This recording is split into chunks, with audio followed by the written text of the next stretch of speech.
والی، تو کیا ان کی اس طرح اکیلے نماز پڑھنا درست ہے؟ جی ایسا جائز ہے، چنانچہ احادیث میں اس کی مثالیں ملتی ہیں۔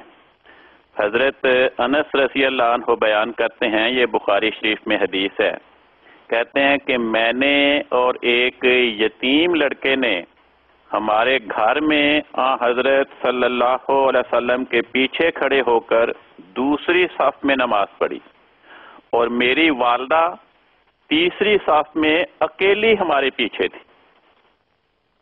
تو عورت اگر اکیلی بھی صف میں ہو تو اس کی وہ جماعت ہی قرار پاتی ہے۔ چنانچہ امام بخاری رحمۃ اللہ علیہ نے اپنی صحیح بخاری میں، جہاں سے میں نے یہ حدیث سنائی ہے، اس باب کا نام یہ رکھا ہے کہ المرأۃ وحدہا تکون صفن، عورت اکیلی ہی وہ صف میں شمار ہو جاتی ہے۔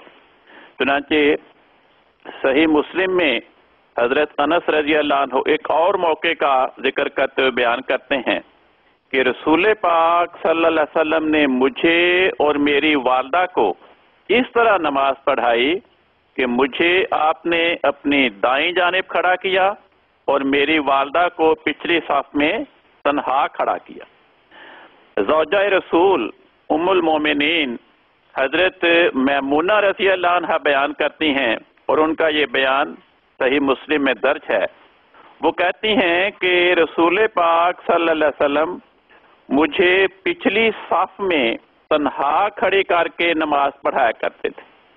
اور سنن نسائی میں حضرت ابن عباس رضی اللہ عنہ بیان کرتے ہیں کہ میں نے حضرت صلی اللہ علیہ وسلم کے ساتھ آپ کے پہلو میں کھڑے ہو کر نماز ادا کی، جبکہ ام المومنین حضرت عائشہ نے دوسری صف میں ہمارے پیچھے تنہا کھڑی ہو کر نماز پڑھی۔